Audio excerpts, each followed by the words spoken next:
Right, hello everyone. How's it going? So today I'd like to make a video and I would like to talk about the Homeland Party, the fall of the Homeland Party. As I'm sure you have heard, basically there's been some huge confusion and argument. Basically, Kenny Smith, the leader of the Homeland Party, has appointed some kind of trans femboy. I'm just reading the quote, a post here on Twitter. He appointed a trans femboy who likes black men as the Belfast branch manager. All the membership pretty much opposed it publicly, but Kenny refused to back down. Eventually, the guy did resign, but Kenny decided to force Zoomer historian out of the party for being against this. And of course, also Steve Laws has left as well, right? Made it, and he publicly just said that. He can't get on with these people. He can't work with them. They're not clear about the policy and what have you. It seems like almost a very similar situation to what happened in Reform with Rupert Lowe, to be honest with you.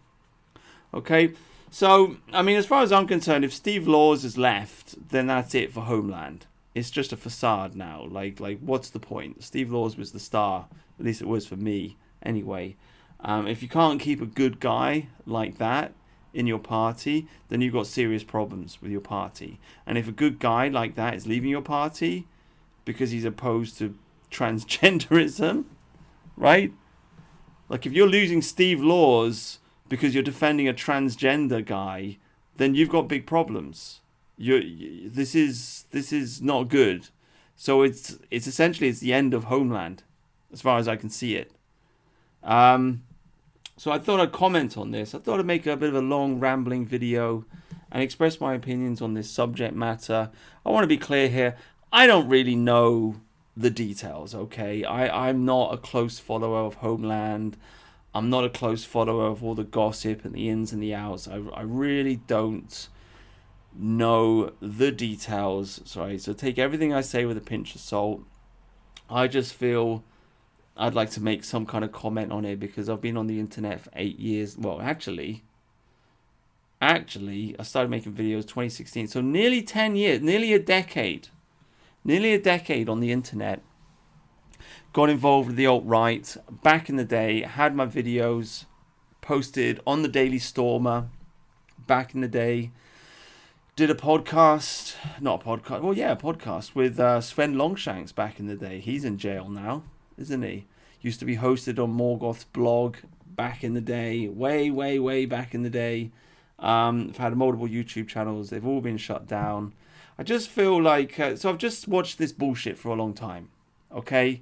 I've watched the alt-right, dissident right, ethno-nationalist bullshit for a long time. I'm very tired of it. I can't be bothered with it. I can't be bothered with the details, the gossipy, who said what and who did. I cannot be. It's not interesting to me. It's very tiresome. But from a broad perspective, I can tell you that the gays are a big problem. Okay? The gay mafia is a big reoccurring issue in dissident right circles, and it's just again and again and again and again. Like I say, nearly a decade. How old do I feel? How making this video really makes me feel old. I mean, I don't want to brag about this. I don't want to go on about it. Like, I don't want to be like, you know, I've been in the movement for 10 years. I'm just saying because there is a younger generation of guys that's come up, right? A lot of young guys. A lot of the Zoomer generation is here. The Zoomer generation's in their 20s now, and they're getting involved in politics. And it's like 2016, the great meme war of 2016 was nearly a decade ago. And the Zoomer generation that's involved in politics now, they did not fight in the great meme war of 2016, okay? They weren't reading the Stormer. They weren't watching Mike and Enoch and TRS. You know, the right stuff. They weren't watching Murdoch. They weren't, and there's a whole new generation with a whole new set of ideas, and they're just walking in to the same mistakes. They're just making the same mistakes. It's just the same bullshit all over again, and nobody seems to learn the lessons. and it's frustrating, and it's kind of annoying. So I just want to share some of my ancient wisdom on the subject matter. And my ancient my ancient wisdom is gays are a big fucking problem, guys. They're a big problem. They will destroy your political movement, and there is a gay mafia. And you can pretend it's not there, and people will bend over backwards to pretend it's not there, but it is there. And it just makes a natural sense, right? I mean, gays are going to stick together. Gays. The thing about homosexuals, first of all, they're mentally ill. Okay, because you are mentally ill. If you are attracted to a man, if you're a man, you're attracted to a man, you got problems in your head. Okay, you are a weirdo. You are strange. Okay, there was a scientific study that came out a while ago, and they looked at the reaction that normal men have to watching gay porn, watching men kissing and this kind of thing. And the natural reaction for a heterosexual man is just to feel like vomiting. It's like ugh. It's like ugh, it's disgusting. It's the equivalent of looking at a dead rotting corpse or a pile of dog shit or something like this. It makes you feel like vomiting. It's not nice. There's an inclination deep inside the core of you or the being, which is just like, ugh, no, don't like it. So if you have crossed over a barrier where you have not only overcome that instinct to reject that kind of behavior, but you're also indulging in it, you've got mental problems. Like, there is something seriously wrong in your head. Like, if you walk down the street and you saw some guy eating dog poo off the pavement, you wouldn't want that guy involved in your political party, would you? You wouldn't be taking advice from them on anything, because they're clearly insane. They're mad. In a similar way, it just amazes me. God, it just amazes me. People listen to people like Douglas Murray. The other one, Peter Whittle. Yeah, the New Culture Forum. See Conor Robinson going on there. You know, Conor Robinson. Oh, I kind of like the guy, you know, but young, up and coming, intelligent speaking, very conservative, wears a suit, hanging out with a fag. The New Culture Forum. We're so sophisticated. We're sophisticated homosexuals. No, mate, you're mentally ill. You're fucking deranged. You like having sex with men. Like, you are weird. Okay? You are a weirdo. And yet these people get embraced and accepted by the conservative, like whether you're far right or whatever you are, whether you're ethno-nationalist, civic nationalist, whatever you are, the homosexuals get accepted, they get embraced, and people get surprised when their weirdness just spoils and ruins everything. But it does. Because normal heterosexual men don't like to hang out with fags. They don't like it. You got to understand. Oh my God. You got to understand, like, when blokes get together, right, and they get a bit rowdy and there's a bit of banter, like, what, you know what this is like. When men get together, they take the piss out of each other. Okay? When women get together, they compliment each other. Right? When men get together, they insult each other.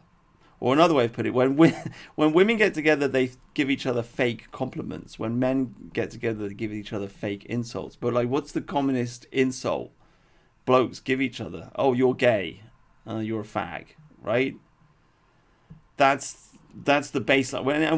When you're calling someone a fag, what are you saying? Well, you're a woman. You're weak. You suck cock. Whatever. You're a fag. It's a basic insult. And so you got people that are joining these right-wing movements, but they're in these right-wing movements. You got all these homosexuals, and now you can't even have basic male banter. You can't even, like, make fun of homosexuals, because then the homosexuals get upset. So where's your movement? Where is the place for straight white English men? And I had to learn all this the hard way flipping God, I feel fucking old making this video, but like 8 years ago, probably like 2017, 2016, 2017, when Millennial Woes, essentially, he didn't kick me off, but Millennial Woes gave an invitation. At that time, the alt-right was a new thing. It was a budding thing. Lots of new channels popping up, people talking about these subject matters. And he gave an open invitation to alt-right people to come on his show and have a chit-chat. And I had a new channel back then. Like I say, I had videos on the Daily Stormer. And had just a few hundred followers, like 500, 600, 700 followers or whatever.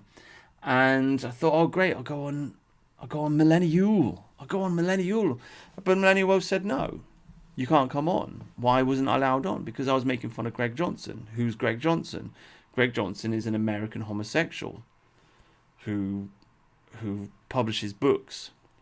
And he's got some weird gay books on his publishing site, I can tell you that. Some freaking strange stuff if you go and have a look.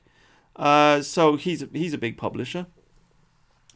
He's a big figure in alt-right, dissident right circles. And I was on the internet calling him Grinder Greg and making fun of him. Why was I doing that? Because I'm a bloke. And it's my God-given right as a straight white English heterosexual. It's my God-given right to make fun out of fags. Like Greg Johnson. Like Peter Whittle. Like Murray. Like all of these fucking people. It is my right. I don't care if you're wearing a suit. I don't care if you talk. I mean, by the way, homosexuals always do this. They always, generally, like at least in conservative circles, they will always double down on how posh, and it's a refined homosexual. You see, it's not a dirty, grubby homosexual. No, I wear a suit, and I listen to classical music, and blah blah blah blah blah. Right? This is how they play the game. They always play this game. They always pretend to be ultra conservative and refined, and I'm against pornography, and we shouldn't be rude to the women. I mean, this is the other thing. The gays always form an alliance with the women against straight white men. This is what always happens. But it's my God-given right as an Englishman to make fun of these people, and that's how hierarchy is established. I mean, this is basic. Going back now to the talking points which I first learned when I got involved with alt-right politics. Saul Alinsky. Hierarchies. Social hierarchies. So, original Marxism was all about classes, okay? The working class, the middle class, the upper class, struggling against each other eternally until you reach the communist utopia, right? Saul Alinsky and this new Marxism, they switched everything round. And now it's about minority groups against majority groups, and it's about victims. Essentially, it's a victim hierarchy where the person who's the biggest victim is at the top of the hierarchy, which is why Jews are at the top of the hierarchy, because everyone hates the Jews, right? And they tried to kill them in the Holocaust, and the Holocaust was the worst thing that ever happened in the history of mankind ever. That's why the Jews are at the top of the hierarchy. Even better if you're a gay Jew, I suppose. But the thing is, like the person at the top of the hierarchy has to be brought down, and the minorities have to come up. That's the world we're living in now. That's the new Marxist world that we're living in now. So I realized this, and I was like, wow, I'm at the bottom of the hierarchy in England because I'm a straight white Englishman. Oh, look, I should join the alt-right because they'll put me at the top of the hierarchy again, where I should be. But instead of being at the top of the hierarchy in the alt-right, I found myself at the bottom of the hierarchy again because I wasn't allowed to make fun of the gays. Wasn't allowed to make fun out of Grinder Greg, and wasn't allowed to make fun out of the women as well. This is my big falling out. Like, again, I don't want this to be all about me. I know I'm trying to make a video about Homeland here. It's not supposed to be a video about me falling out with the alt-right, but I don't know how to explain this in any other way because I haven't followed the Homeland Party very closely. I don't know the details. I'm just seeing the same problem being played out again. And it's just, I went through all this bullshit 8 flipping years ago. Okay? Strike number 1. I made fun out of an American gay, and that's it. Boom. Fell out with millennial woes. Blacklisted. Strike number 2. Made fun out of a female who was famous at the time, called Tara McCarthy. Half Pakistani. It's just hilarious when you think about it. Half Pakistani female who was huge in the British alt-right scene in 2016, 2017. And I didn't even really make fun of her. I mean, I was just like, there was a whole blow-up in the community on Twitter, and people were like, because people were trolling her. And she said, and she put her foot down and said, well, you know, you have to stop these people from trolling me, otherwise I'll leave the alt-right, right? And then all the white knights came out, and I got shot. You know, I wasn't even trolling her that much. Not really. I didn't say anything mean or nasty. I just retweeted a few things. Like there was a meme that was posted by Roosh, and it was just like a meme about, you know, how girls, they join right-wing groups and they pretend to be all based in right-wing, and then gradually they just start to subvert things, right? They start to make up rules of what can be said and what can't be said, and they start kicking out the original right-wing people from the group. And Roosh posted this meme. I retweeted it. I thought it was funny. I wasn't really paying attention to it, and that's how I fell out with Morgoth. That's how I fell out with Morgoth, because he actually wrote to me, said, better men than you have created this movement. You're not going to destroy it by making fun out of our trad thoughts, right? Obviously, he didn't use the word trad thoughts, but that's what he said to me. So I've experienced this myself. Now, of course, the current problem with Homeland is not about trad thoughts, but the same principle is there, in that you have a gay, and he's being put at the top of the hierarchy. In this case, literally at the top of the hierarchy. He's being put in a leadership position. Now you can say, and I think Kenny did come out and say, well, he's an ex-gay. He used to be a homosexual, and he's given it up, and he's reformed himself. Okay, well done. Good for you. I'm all in favour. I mean, 20% of Gen Z is gay, apparently. So we're going to have to accept these people into our midst. Because the thing about gays are mentally ill, but they also have an identity crisis, because they've got to confront their own nature and their own self and their own history, and ask questions about who they are, and so on and so forth. You know, am I gay or not? Oh, what's going on? What's my sexual identity? And so some of them fall into identitarian politics because of this, right? Because they ask these questions. So some of them are going to come into this thing, and I don't have a problem with that, but they should not be in a position of leadership. And I would make the argument that if you've been a homosexual, even if you have given it up, I'd say you're scarred for life, to be honest with you. I mean, I don't really know how you can overcome that. It's like getting an arm chopped off or something. Like, mate, you sucked a dick, right? That's it. You sucked a dick. You're done. Okay? Like, well done that you've managed to overcome that. But I don't really want to listen to your opinions on anything. You can follow, but you can't lead. I don't care if it was 10 years ago, or 20 years ago, or whatever. You sucked a dick. Like, that's it, buddy. Because if you don't make a strong, firm rule like that, then what happens is you get because you know the nature of the gays. They're narcissistic. It's all about me, me, me. They want the attention. I mean, this is what a woman is like. For women, obviously, it's good because that's their nature. A woman has to want attention. She's biologically designed to want attention. When a girl becomes a teenager, all of a sudden she starts putting on makeup, doing her hair, and looking in the mirror a lot, and blah, blah, blah. Why? Because she wants to attract male attention. It's very normal, and it's healthy, and it's good. If they weren't like that, they wouldn't spend so much time making themselves look beautiful. We all want women to look beautiful. So there's nothing wrong with women being narcissistic. But a gay is obviously, it's a man with female inclinations. A man being narcissistic is disgusting. It's all just me, and it's selfish, and it's wrong. So what can happen is you can have a gay, he'll give up the gayness, but now all of a sudden he's not getting any attention anymore. He's not getting any attention because you know what gays are like. The being gay is like the center part of their identity. Like they can't help but tell everybody that they meet that they're a fag and that they like to suck dick, right? And what a struggle it's been for them to come out of the closet, right? It's all about me, narcissism. So if they've given up that, they're not getting the attention anymore. So how are they going to get the attention? Well, they want to be in a position of leadership.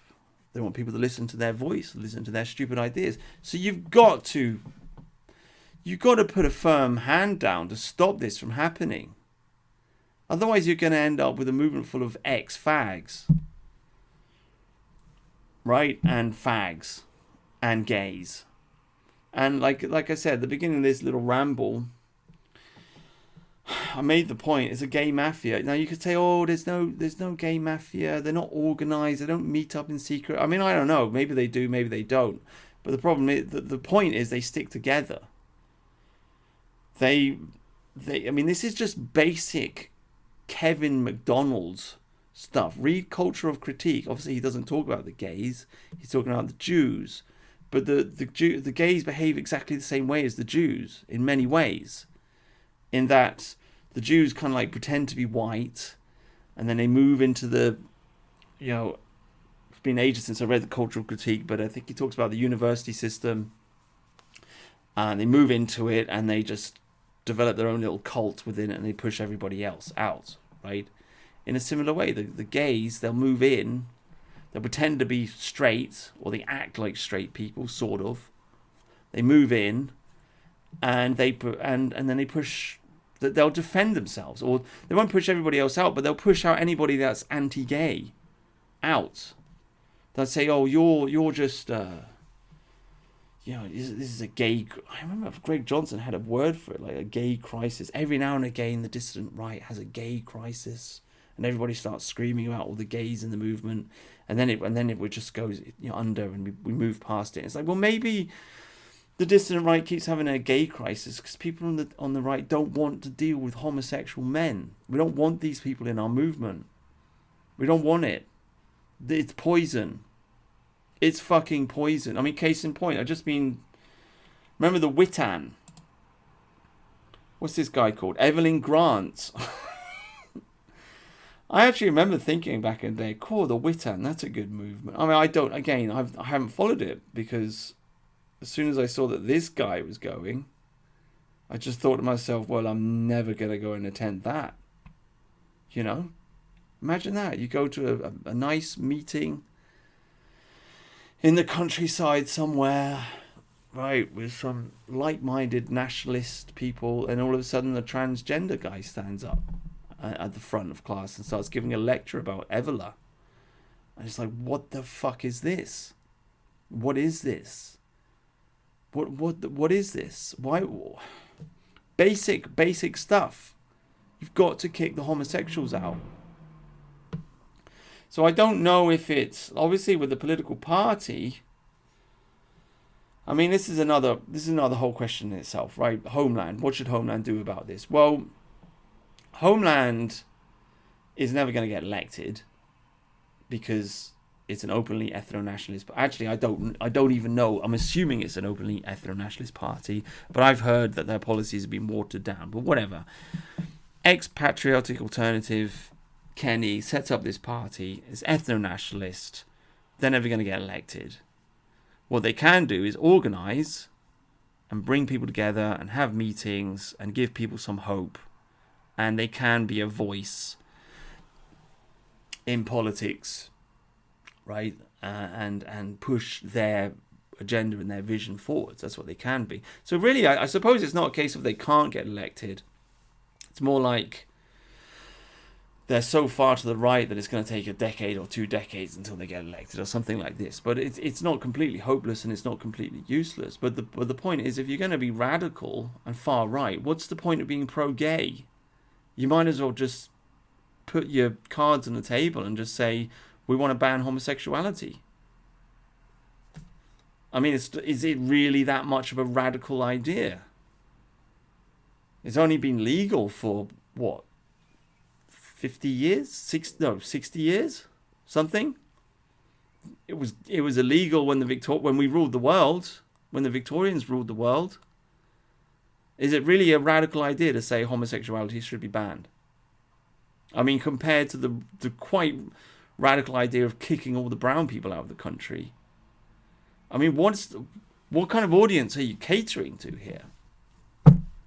If people, if people are so outraged with foreigners that they're ready to kick all the foreigners out of the country, are they really going to say, oh no, do you know what, there's this far-right political party, ethno-nationalist party, but I don't want to join them because they're homophobic? Like, what are we even talking about? What are we even talking about? So you've got to be anti-gay. This stuff has to be made illegal. It's the only way that you can keep these people out. Otherwise, they just slither in. It's just the thin end of the wedge, and they're in there.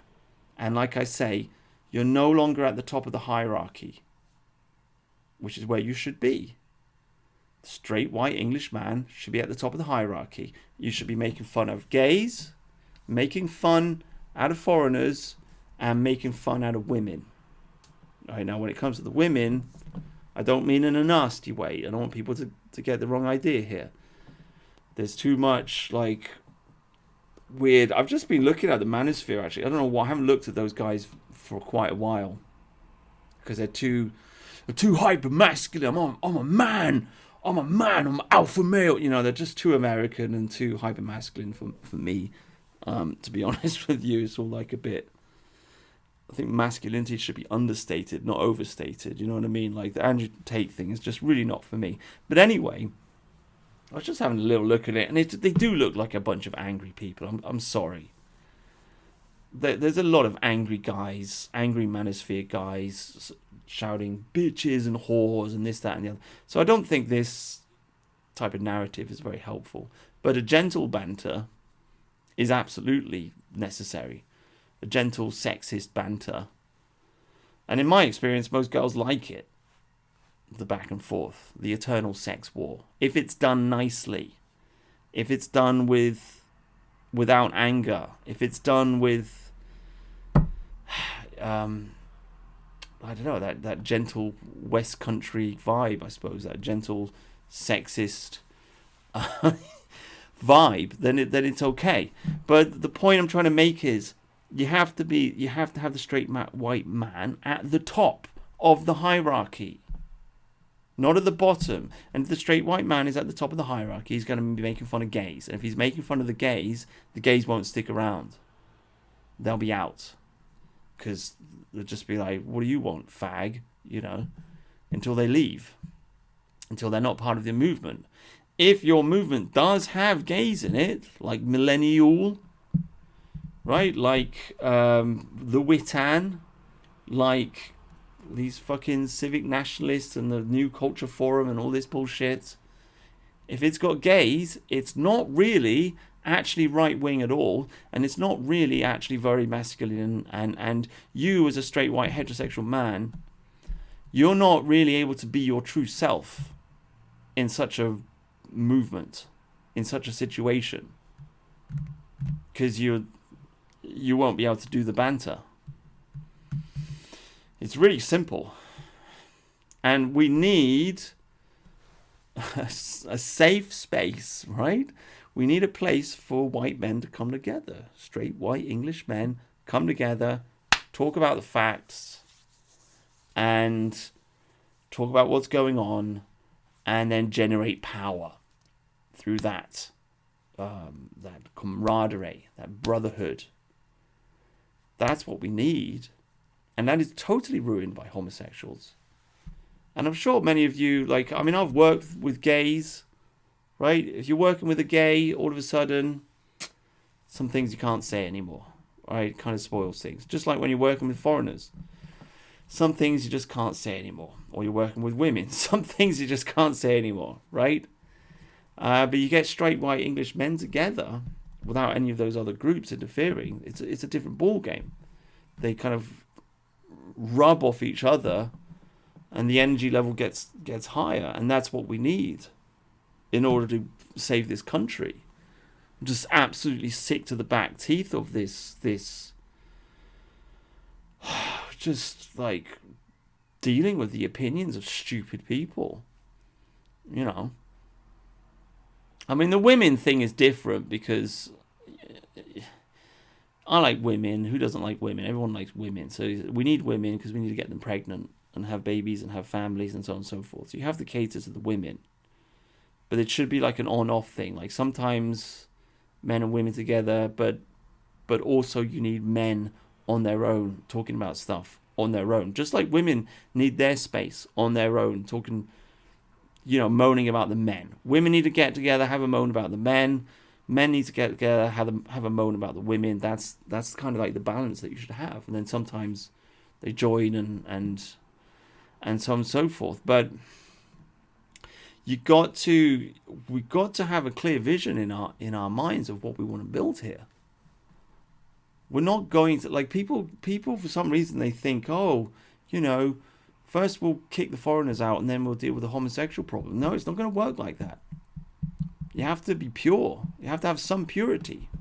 And when I say purity, I should make it very clear straight away. I don't mean this kind of like bullshit, fake, puritanical traditionalism that you see spreading its wings on the right wing every now and again. Like this, I need to marry a virgin kind of bullshit. No, I don't mean that. What we need is a celebration of heterosexuality, which means page 3 girls in the sun, right?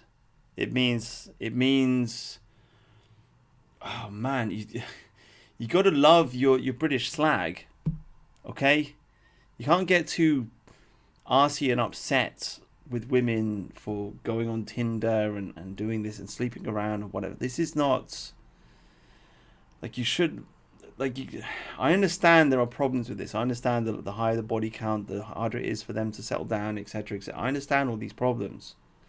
But what you have to understand is that when England was very, very patriarchal and masculine in the Victorian age, they had prostitution.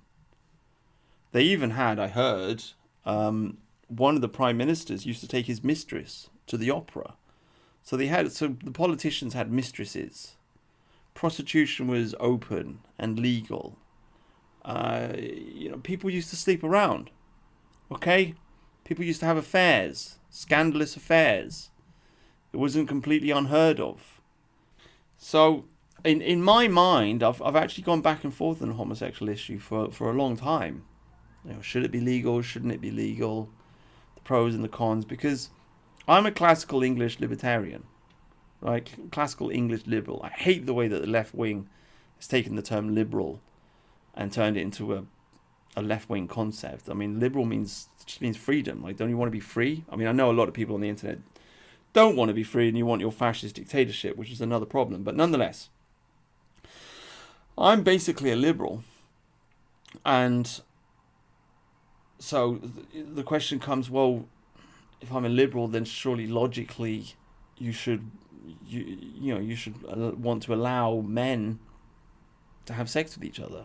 You should be in favor of gay sex. If you're liberal, it's freedom. You should be free to do this, that, and the other. But it's not actually. It doesn't follow. What actually follows, the whole idea of being a liberal and being relaxed about this kind of things, is that it should be a utopia for heterosexual men. It's freedom for heterosexual men to pursue their heterosexual desires. The Victorians had it perfect. You could marry a young virgin girl and you could also have a prostitute. You could have both. But this is what we should want. Do heterosexual men want to be mingling with gays? No. Okay, then make it illegal. Like, wouldn't it be better if it was illegal? Wouldn't it just be simpler? Isn't it just the easiest solution to the problem? Yes, okay. Didn't we do that before? Yes. Did it work? Yes. Okay, let's just do that. Problem solved. Cut the thing at the root. So, when it comes to sexual liberty, I think we should have a certain sexual liberty when it comes to heterosexuality. I'm not bothered by pornography, and I don't think you're going to get rid of it, because people have got mobile phones now and they can film each other naked, and that's never going to end. So the only way you're going to ban pornography is if you shut down the entire internet. It's just not feasible unless you want to do that. Unless you want to create a totalitarian internet, which is what they want to do, by the way.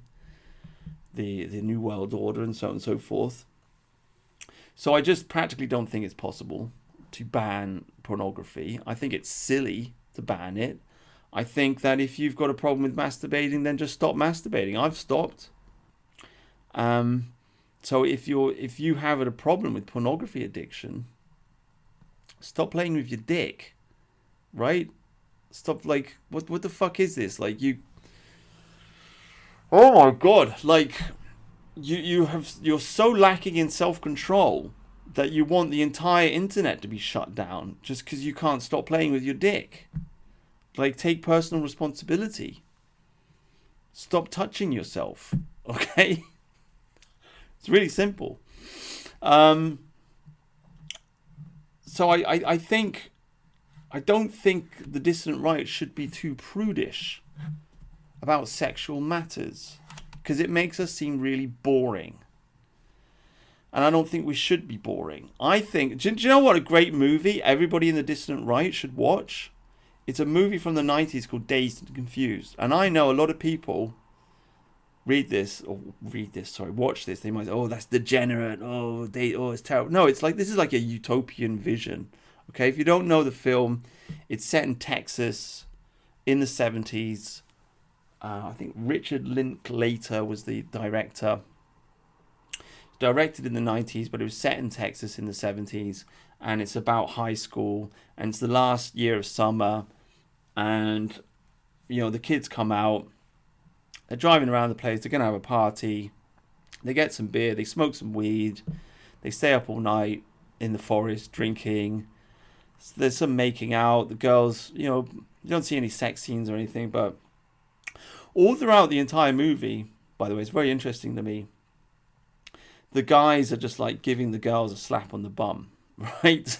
It's just like typical 70s behavior, but it's not in a nasty way. It's not like like a gropey way. It's just like, young. I guess they're like 18, right? It's high school. So the young girl, they're talking to the young guys. The girl will turn around to walk off, and the guy will just get whack on the bum, and then she'll kind of like look around and laugh and smile and whatever. It's a very casual. But it's such a nice movie, and everybody's white. Oh, there's one black guy, but whatever. It's America, right? So, but it's everybody's white. There's no crime.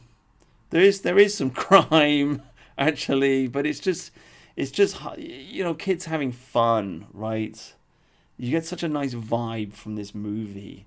God Almighty, to be alive in that age and not to have to deal with the misery that we deal with now. Now, a lot of people would say that it was degenerate and disgusting, and the problem was there. I don't think the problem was there.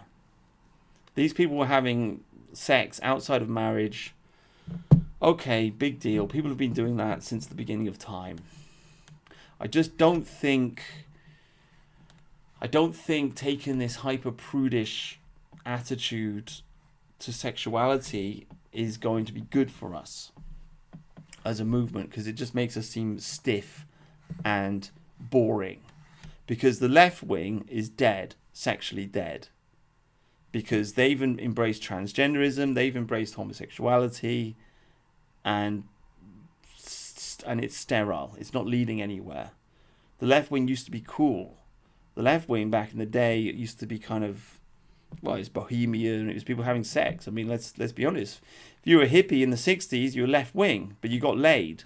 Right now, if you're left wing, you got to cut your dick off. right? So they've lost the sexual energy. I feel quite strongly that whoever has the sexual energy is going to win in the culture war. And I think the left has lost it because they're all ugly and gay.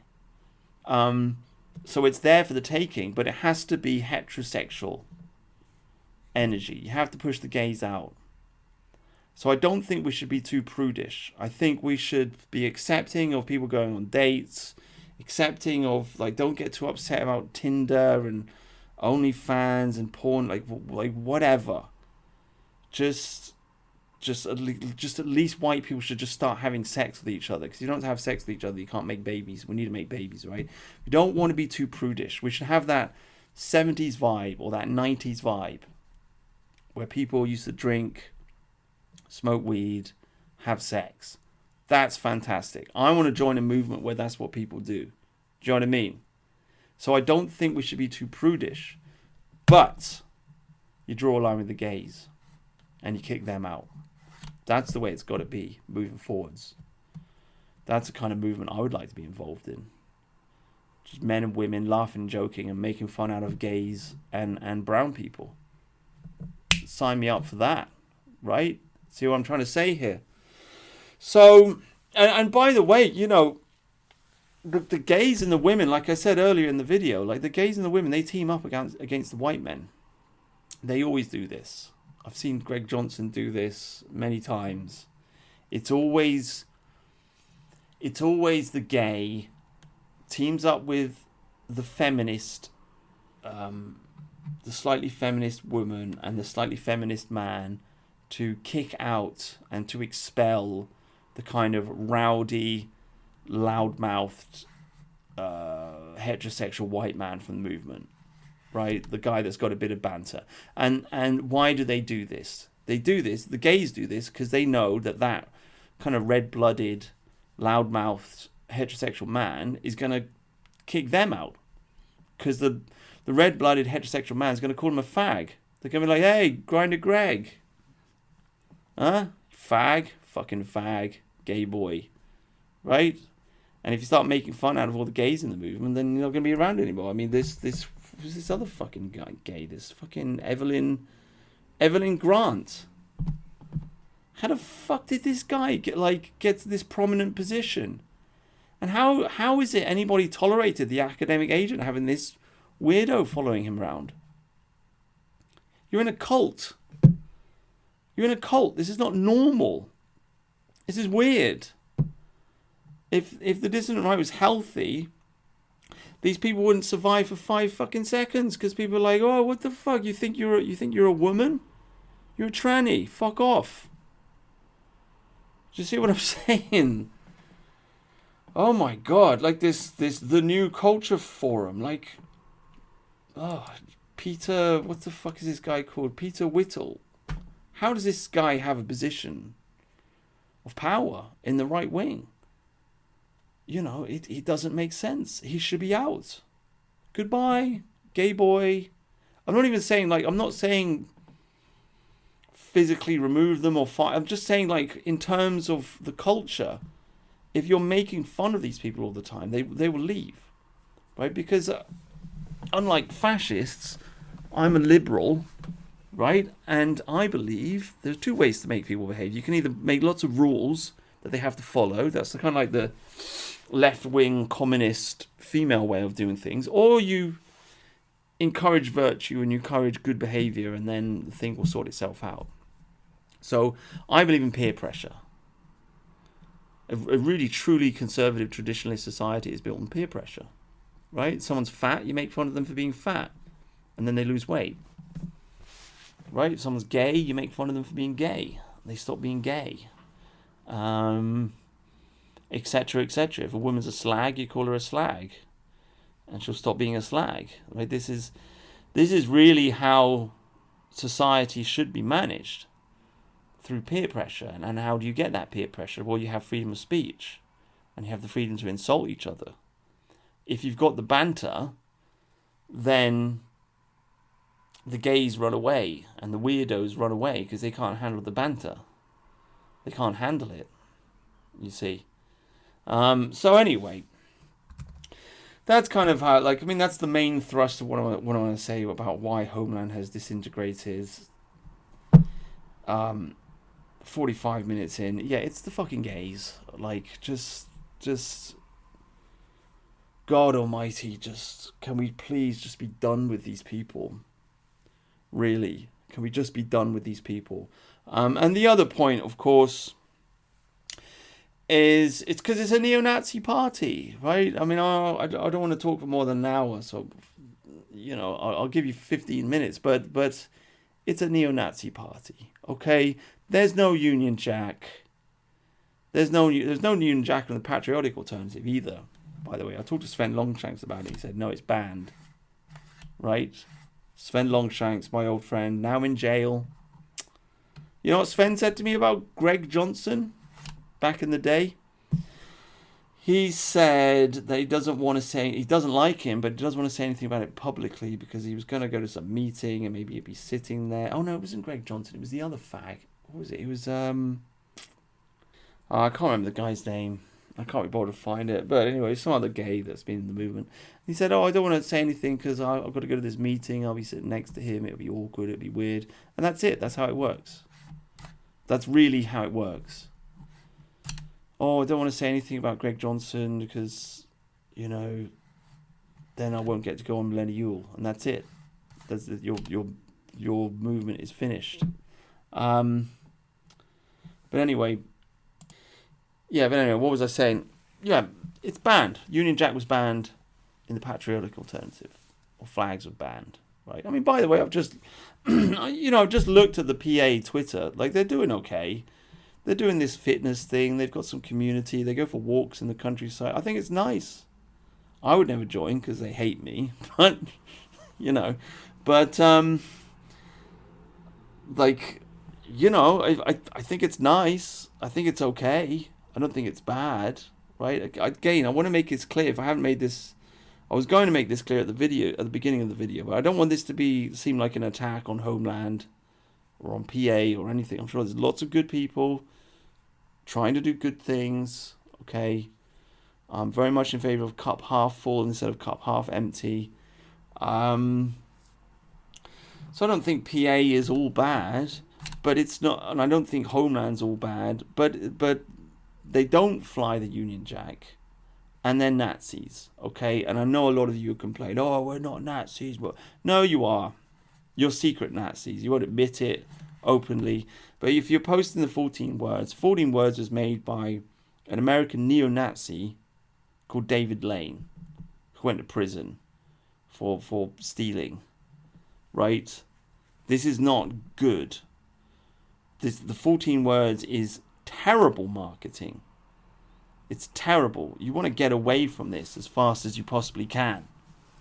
You are associating yourself with essentially a terrorist. Okay? That's not a good idea. A neo-Nazi terrorist.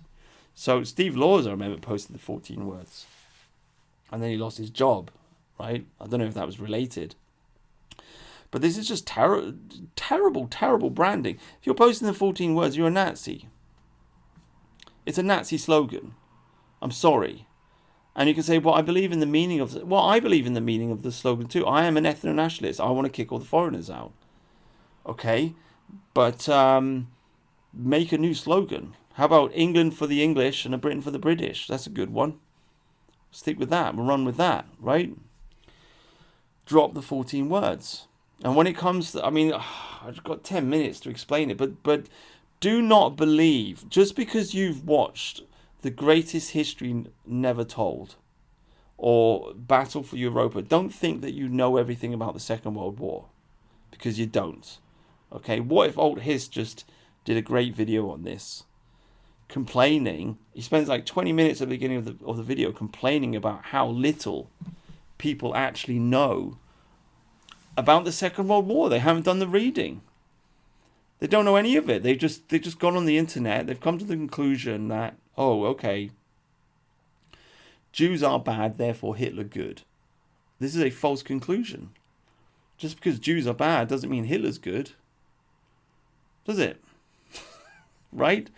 Okay, yes, I do understand that Hitler fought against the Jews. He pogromed a lot of them. And blah, blah, blah. Doesn't mean he's a good person. He wanted to kill the Slavic people. I mean, the absurdity. These Nazis just, oh, Hitler, the savior of the white race. Well, not for the Russians. They were all going to get genocided. Okay? And maybe you're fine with that. And okay, whatever, right?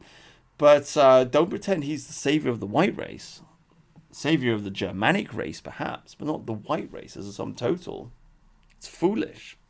And it's foolish to pretend that he was a peaceful person when he wrote Mein Kampf, for Christ's sake.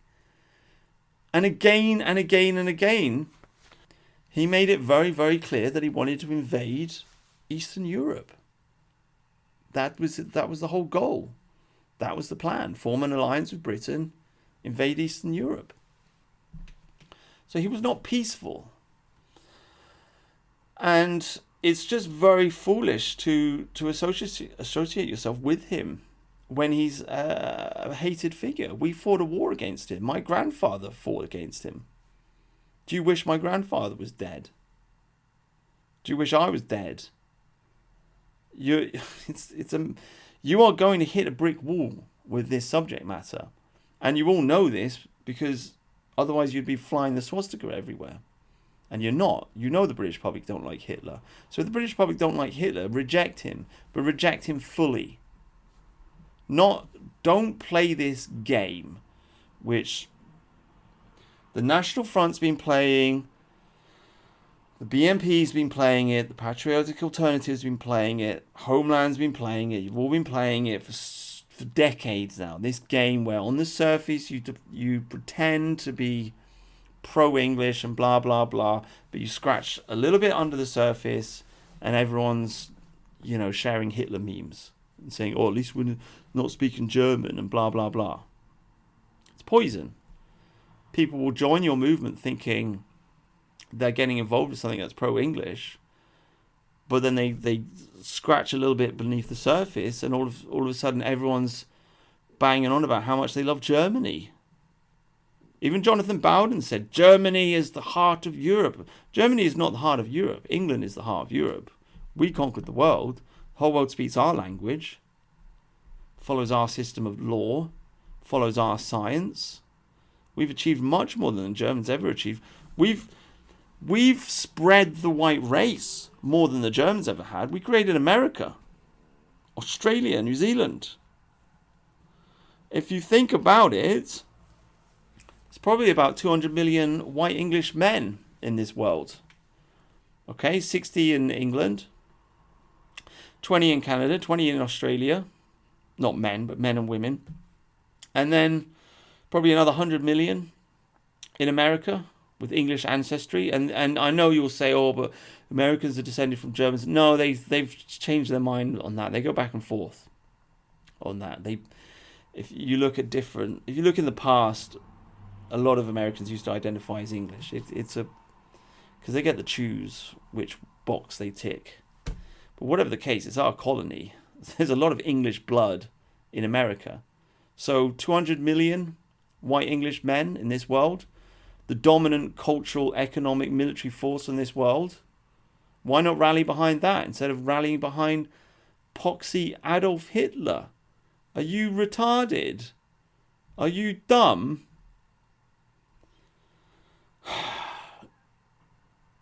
It's absurd. It's moronic.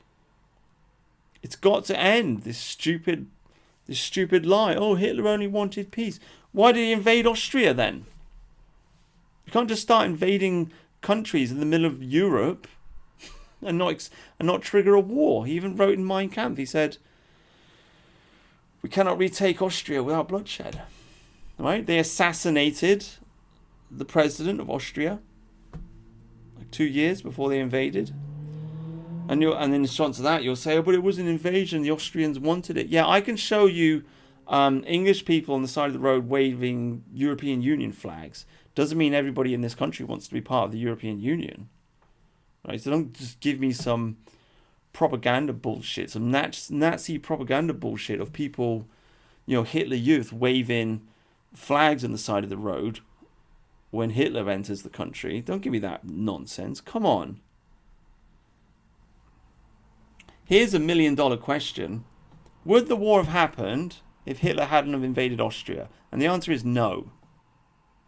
That's it. Okay? And I'll end on that, because I want you to remember that, and I want you to think about it over and over, because the Second World War, I don't know, it can get confusing in people's minds. But would the war have happened? Was France going to invade Germany? No. Was Poland going to invade Germany? No. You say Churchill started the war. How was Churchill going to invade Germany? Was he planning an invasion? It's absurd. How did Churchill start the war? Did he march an army across the border? Right? Were they building up soldiers? Nobody wanted a war. Everybody was totally exhausted from the First World War. England especially, because so many of our soldiers died protecting France. Look how grateful they are for it, you know. Not at all. How embarrassing is that? But France did not want a war. Poland did not want a war. And England did not want a war. You could argue that Stalin wanted a war. Well, Stalin would have had to have gotten through Poland first, and a few other countries, Romania and so on and so forth. So, you know, you can't tell me that that Hitler was right to invade Austria because of Russia. I mean, it doesn't really make any sense. The war started because Hitler started it, and that war burned the whole of Europe to the ground. It brought the British Empire to an end, in a way, partly at least, and the French Empire. Gave half the country to the Bolsheviks, half of Europe to the Bolsheviks. Killed so many people, and you think that guy's your hero just because he talked about the Jews? It doesn't make any sense, guys. It doesn't make any sense. You have been, right? I'm sorry, but you have been indoctrinated into an internet cult. Okay? And I get it, I understand, because people are scared, because 4chan's not even around anymore, they've deleted it. But I was going to say, you go on 4chan, you discover that white genocide is real, it's scary, and you want to reach out, you want to grasp something, and you think there's a movement, and it's there, and it's to help you. And it's fucking terrifying to realize that movement is also full of shit, and they're also lying to you. But unfortunately, that is the truth. And until we deal with it, we're not going to move forwards. But the truth is, the dissident right is full of homosexuals, and it's full of Jews. And just as I was just not researching, but like I was just clicking on Twitter before I made this video, when I looked at Patriotic Alternative. He's still working away, good old Mark Collett, churning out the videos. He's on Odyssey now. And you can scroll down and, oh, there he is, Mike Enoch. A Jew. A Jew. Everyone knows he's a Jew. Everybody flipping knows he's a Jew. Anybody who's been in this movement for any time knows he's a Jew. He's married to a Jew. He lied about that. Lives in New York. Is it Tribeca, I think? Right? He's a fucking Jew. Oh, but he's a good Jew because he promotes Nazism. No, maybe he's promoting Nazism because he knows that will destroy any kind of English ethno-nationalism. You ever thought about that? Right? You ever thought about that? Maybe he's not a good Jew. Maybe, I mean, go look up the quote if you can find it, of Weave, right? Used to work for the Daily Stormer's dead as well now. But Weave on the Daily Stormer, also a Jew, looks like Allen Ginsberg. And he went to jail, they arrested him, he came out of jail, I think it was like 2014, something like this. And he said that he wants to cover the whole internet in swastikas in order to destroy white nationalism. That's a quote. If you can find it, it's out there. And then he ends up working for the Daily Stormer and promotes neo-Nazism. Because he knows that the whole swastika Hitler thing kills ethno-nationalism. Because people don't like Adolf Hitler. Because Adolf Hitler was a massive dickhead who started a war that nobody wanted. So the National Front was destroyed because of neo-Nazism. The BNP failed because of neo-Nazism. The Patriotic Alternative failed because of neo-Nazism. Homeland will fail because of neo-Nazism. You can say it's not neo-Nazi. You can't lie to me. I'm sorry. I'm sorry. I've been moving in these circles for long enough to know what happens if you go into these chat groups and you talk to people. They'll start saying, or Churchill, I hate Winston Churchill, and if only he kept us out of the war, and blah blah blah. There's all this anti-Churchill rhetoric, which is pro-Hitler rhetoric, whether you like it or not, because if there's a war, you got to pick a side. You can't stay in the middle. That's a no man's land. You have to pick a side in that fight. And you should, if you're a nationalist, pick your own side in the fight. So that's why you fail. That's why Homeland was doomed from the start, even before the gays come along. But there you go. Gays and neo-Nazis. That is the problem killing British ethno-nationalism. Thank you very much for listening. It's been a pleasure. I hope you have a nice day. And that's it.